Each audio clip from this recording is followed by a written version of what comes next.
lebih tahu basyirah mereka para ulama itu tahu yang cocok buat kita. Ya, ikutin aja udah. Menurut kita enggak enakan begini, daripada begitu enakan begini. Kalau ke depan begini kan nanti begini. Nah ini kita begini ke depan begini. Punya anak gitu. Pasarin aja ke guru, pasarin ke bulan. Kita planning anak kita sekolah begini, nanti begini biar gedenya begini. Siapa ente? Ya, siapa kita? Kita yang planning, ternyata planning kita, ya planning yang didasari dengan hawa. Nah, itu perlu dipahami. Kalau planning mereka para ulama itu pikirannya bukan berangkat dari hawa nafsu, tapi dari Allah Subhanahu Wa Taala. Kebanyakan kita buat planningnya bagus begini, tapi yang mendorong planning tersebut, rancangan tersebut adalah Anda punya nafsu. Hati-hati dengan planning benar enggak sih? Pahami, dipasrahkan semua kepada guru. Ini terbukti Imam Bukhari, ya terbukti Imam Bukhari.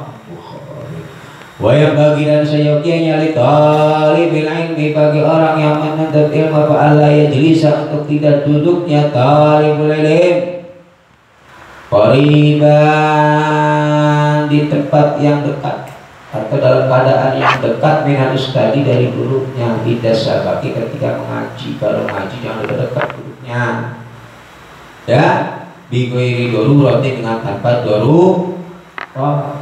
Bal yang bagi akan tetapi segianya ayakuna adanya itu bainahu, di antara talibul ilm wa bainal ustadi, dan di antara ustadznya apa qadrul qausi, seukuran 2 bendera, sekitar 1 meter lebih lah, 2 meter.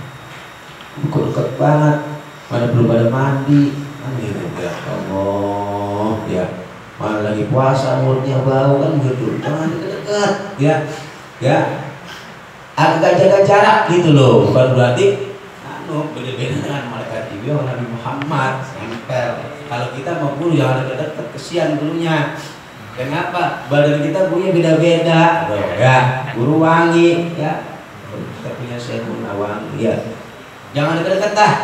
Ente wahid, ente batuk, ente punya virus, ya bisa membahayakan Anda punya guru. Jaga jarak perlu jaga jarak karena kita tidak ingin guru kita, para ulama kita, ya punya penyakit batuk karena ketularan kita, punya penyakit pilek karena ketularan kita, dan lain sebagainya. Kita jaga kondisi kesehatan guru kita, berarti kita harus bisa pengertian. Ini penting, jangan dekat, ya minimal 2 meter, 1 meter lah kurang ya, jarak. Kalau memang tidak ada guru, bainahum, maka sesungguhnya ayakuna qaulu ma bainal muallim wal muta'allim muqaddarul qaus, miqdarul qaus, adanya hal tersebut antara dia dengan gurunya ini jangan terlalu dekat, ukuran 2 qaus itu aqrabu, lebih mendekati ila ta'zimi, pada pengagungan. Itu ada unsur pengagungannya, enggak dekat-dekat. Ya, cara duduknya perhatikan. Kalau kita silaturahmi ke rumah guru, duduknya bagaimana dengan adab sopan santun, ya kayak para sahabat ketika menghadap Nabi Muhammad Shallallahu Alaihi Wasallam, seakan-akan di atasnya ada gunung, nggak kabur. Kalau kita goyang-goyang, pulang-pulang, naik ke atas, depan bulu tengah toleh sama, tanpa ada pengagungan, toleh sama. Ya, itu lagi ngadepin siapa? Ya Allah, ngadepin siapa? Ngadepin guru ente dengan penuh pengagungan. Tapi ini perlu ya, adab-adab yang seperti ini bagi talabul ilmu betul-betul mesti terapkan agar apa yang kita cari ini bisa menjadi ilmu yang bermanfaat. Amin ya Rabbal. Ya Allah ya Bakarim, wa yang bagi dan seyogianya li talibil ilm, bagi orang yang menuntut ilmu, Pak Ayah taliza, untuk menjaganya talibul ilm anil akhlaki dari akhlak adzawimati yang hina, untuk tidak selalu tidak melakukan akhlak yang hina, menjaga diri dari akhlak yang hina. Kenapa? Fa'innaha, maka sesungguhnya al akhlak adzawimah itu kilabun, seperti anjing-anjing maknawiyatun yang berbangsa maknawi. Ya. Waqad qala, dan sungguh berkata siapa Rasulullah sallallahu alaihi wasallam, la tadkhulul malaika baitan fihi suratun wa aw kalbun. Tidaklah akan masuk siapa al malaikatu para malaikat baitan dalam satu rumah fihi yang itu di dalam bait suratun adapun gambar aw kalbun atau anjing. Malaikat nggak akan masuk ke rumah seseorang yang di rumahnya itu ada gambar-gambar porno, gambar kalender yang cakep-cakep itu ya, atau ada anjingnya, ya. Maka orang yang memiliki akhlak yang jelek itu diibaratkan anjing secara makna. Dan bagaimana Anda mau mendapatkan ilmu yang bermanfaat sedangkan malaikat aja tidak mau datang kepada kita? Jadi akhlak, orang yang berakhlak dzamimah itu disamakan seperti anjing secara makna. Berarti secara makna gitu loh bagi orang yang punya akhlak jelek. Ini hadis tadi maksudnya begitu ya, dimasukkan ke sana. Ini wa innama yata'allam, dan sesungguhnya belajar menuntut ilmu siapa al-insanu insan biwasitatil malaki, dengan perantara malaikat. Ya, seseorang belajar ilmu itu wasilahnya malaikat. Wal akhlaqu al-dzamimatu, dan adapun akhlak-akhlak yang hina itu tu'rafu, bisa diketahui di kitab akhlak, di dalam kitab akhlak. Kita menuntut ilmu, perantara ilmu kita menjadi berkah, ilmu kita bermanfaat, dan kita bisa mendapatkan ilmu itu melalui malaikat.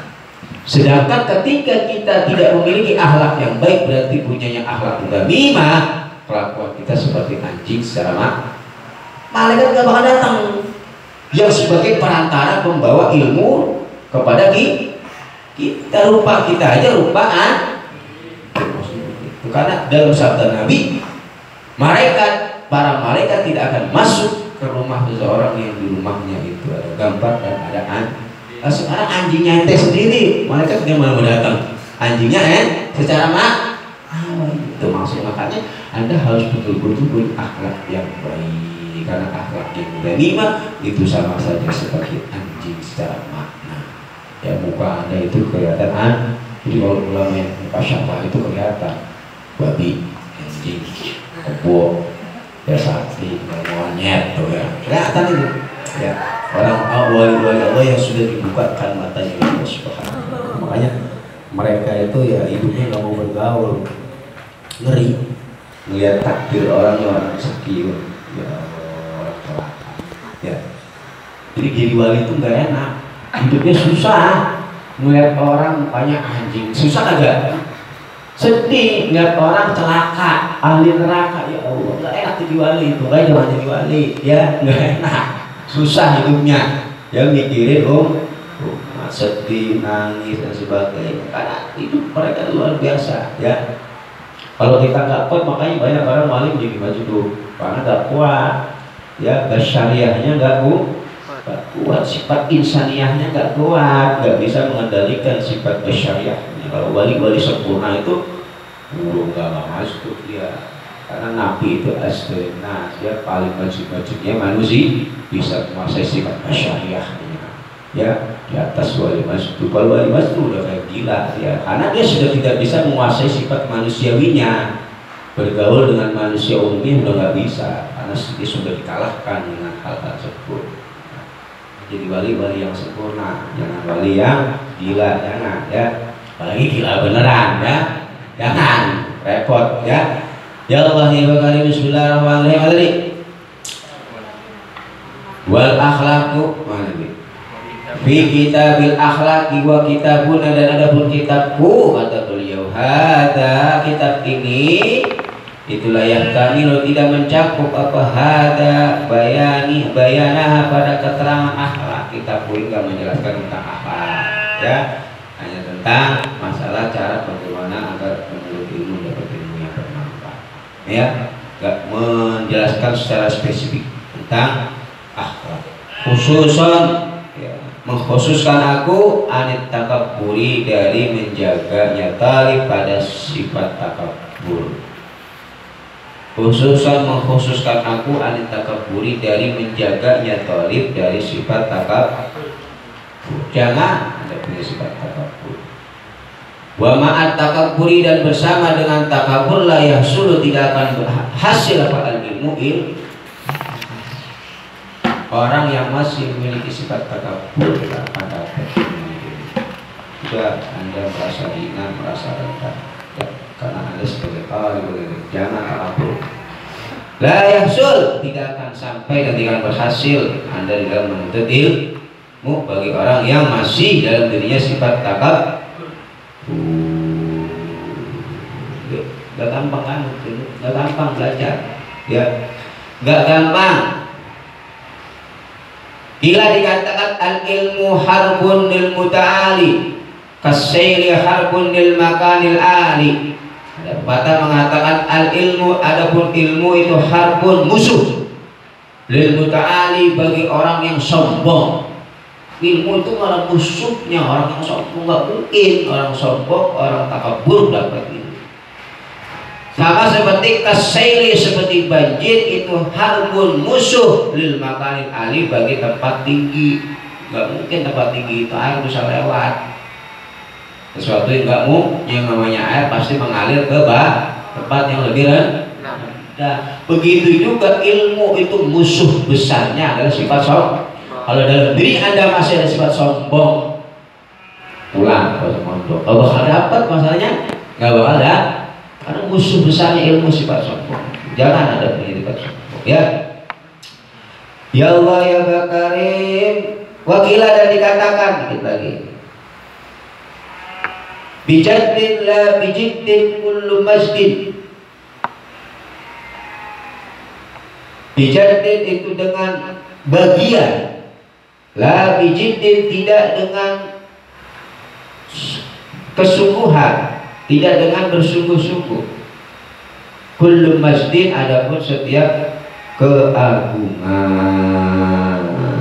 ya, berarti tidak butuh mujahadah. Mujahadah penting ya, maksudnya satu keagungan ya itu didapatkan karena memang bagian dari Allah, bukan semata-mata karena mujahadah kita ya. Ya, mujahadah ini sifatnya hanya membantu, tanpa ada mujahadah akan dapat. Tapi tetap itu semua adalah bagian dari Allah Subhanahu wa Ta'ala. Bijiddin la bijiddin, dengan bagian tidak dengan mujahadah kullu masjid setiap bahal jaddun, maka ada pembagian bila jiddin dengan tanpa mujahadah itu bimujdin ya bisa memberikan manfaat ya ya. Ajidil awal bil masra'il awal fatul nabi bimakna ya ini maksudnya maka berapa banyak fakam abdin, berapa banyak seorang hamba itu yakumu menempati maqamah hurin pada posisi orang merdeka, kedudukan orang merdeka. Berapa banyak seorang budak tapi kedudukannya seperti orang merdeka. Begitu juga kampurin, dan berapa banyak orang yang merdeka itu yakum menempati maqamah abdin pada tempatnya budak.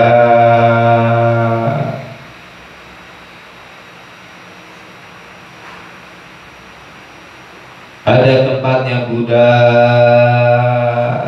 Ini penting untuk kita pahami. Bahasan kita tentang apa? Taqdimul ilm wa ahlihi, mengagungannya kita pada ilmu dan orang yang memiliki ilmu, agar ilmu yang kita usahakan, ilmu yang kita raih, yang kita cita-citakan ini menjadi ilmu yang bermanfaat di dunia wal akhirah. Itu harapan semua kita para penuntut ilmu. ya, dan semua mengalami. Jadi bukan ente saja yang mengalami hal tersebut.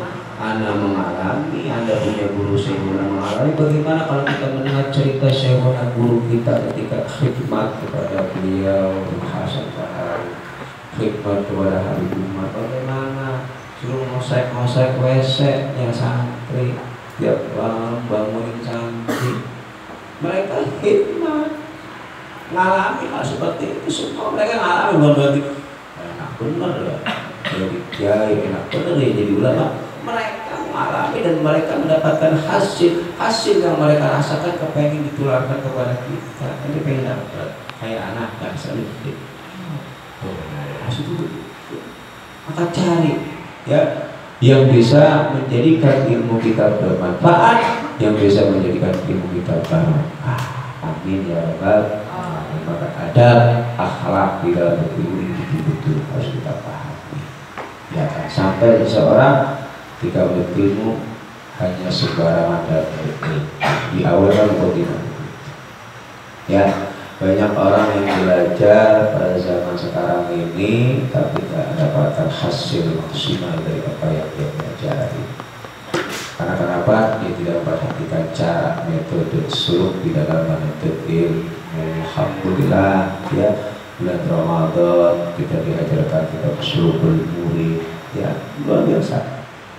Gimana kita biar bisa sampai kepada Allah Subhanahu wa Ta'ala. Pagi diajarkan kitab Hidayatul Hidayah, permulaan orang yang mendapatkan hidayah, caranya bagaimana.